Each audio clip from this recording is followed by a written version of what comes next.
Dans une vidéo, je vous ai expliqué la puissance et l'explication exacte de Ségoula, qui ne veut pas dire superstition, mais c'est bien plus haut. Et donc, je me permets de vous rapporter une Ségoula très très importante pour le mois de Iyar. Vous savez que le mois de Iyar dans le Tanakh, dans la Torah, c'est un mois où on l'appelle le Yerah Ziv. La Torah l'appelle Ziv. Que veut dire? Ça veut dire le printemps. Mais que veut dire Ziv aussi? Ça veut dire le mois de la lumière. Et je vais vous expliquer pourquoi c'est la lumière. Parce que le livre de la lumière qui s'appelle le Zohar, Rabbi Shimon Bar Yochai nous dévoile quelque chose d'extraordinaire. Il nous dit que le mois de Iyar fait partie, d'accord, des mois où la tefila est acceptée plus que n'importe quel mois. C'est sûr que tous les mois, ils ont cette force. Mais le mois de Iyar, il a une supériorité. Voilà, c'est ce que le Zohar HaKadosh nous rapporte. Aussi, le Rama, Rabbi Moshe Isserlas, dans le Shulchan Aruch et dans le livre Even Haezer, au Siman 126, et dans le Sefer Bet Shmuel, et aussi le Harizal HaKadosh, nous dit que dans la Torah, il est mentionné dans le chapitre Tetvav et au verset 26. Il est marqué Kol hamachala asher samti bemitzrayim.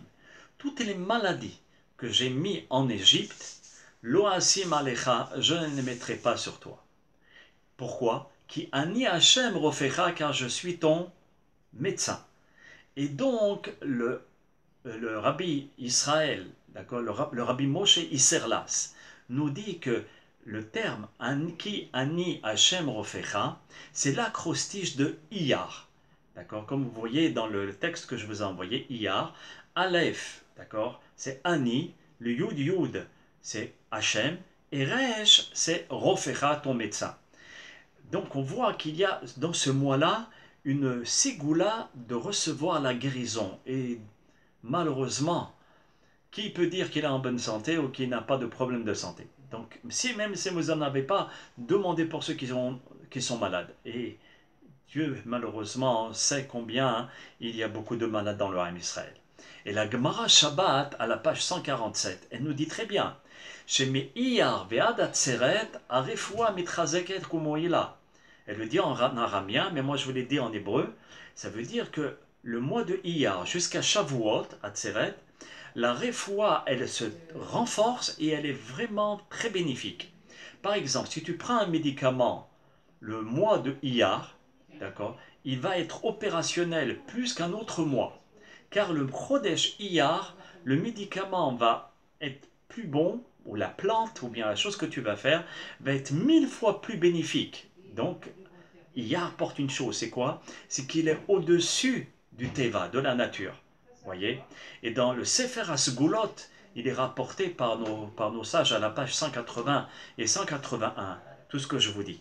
Et aussi le Rabbi Nachman de Breslev et le Admour de Apta, que tous ces guérisons, ils disent, ces grands raves, que ce n'est pas seulement une guérison physique, c'est aussi une guérison mentale, psychologique. Et parfois, quand le psychisme ne va pas bien, le corps, il en prend les coups. Voyez? Et une deuxième raison aussi par rapport à Iyar, c'est que vous savez que pendant cette période, on lit la Sfirat à Homer. Homer, c'était une quantité de céréales qu'on apportait au temple pour recevoir la bénédiction dans la nourriture.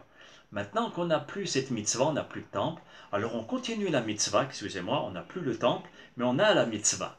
Donc, comment on fait la mitzvah? On dit le Homer, Ayom, Echad, la Homer, etc. Et donc, pendant le mois de Iyar, c'est là où il y a le plus de jours de la série de Homer. Combien de jours il y a du Homer? 49 jours. Rien que le mois d'Iyar, il y a 30 jours parmi les 49. Donc c'est énorme. Et donc c'est pour cela qu'il a le potentiel de guérir le mois de Iyar. Parce que Cholé, quelqu'un qui est malade, ou bien Chola au féminin, malade, ça a pour valeur numérique 49. Et donc le mois de Iyar, par la force du Homer, il a la faculté, le potentiel de guérir les malades. Et de même, pendant Rosh Chodesh Iyar, vous allez voir dans tous les hiloulotes que je vous envoie, les grands tzadikim qui sont morts pour le Rosh Chodesh Iyar, des sommités. D'accord, pour dire que ces sommités sont là de là-haut pour nous protéger. Et si je vous envoie les hiloulotes, c'est pas seulement pour savoir tel rave et tel rave, c'est de façon à ce que vous allumiez. ou bien que vous laissez un air allumé et de le dédier pour les tzadikim, afin que ces tzadikim, en leur envoyant de la lumière, ils vous renvoient de la lumière. Vous voyez? Et donc, par rapport aux sigoulotes du mois de Iyar, il y a un très grand rave qui s'appelle Rabbi Yehuda Ze'ev Leboyevitch. Ce grand rave, c'était l'auteur de plusieurs livres de Kabbalah. Il est né le 6 Tishri 1921 en Hongrie. Et il est décédé le 27 Elul 2010. Donc c'est récent. D'accord? Il était à Bnei Brak, il est enterré à Bnei Brak, en Israël. Il était le disciple d'un grand kabbaliste qui s'appelle Rabbi Yehuda Ashlag, le Baal HaSulam, le commentaire du Zohar. Et aussi, il était pendant 6 ans le Rav du Rav Arush, Shlita.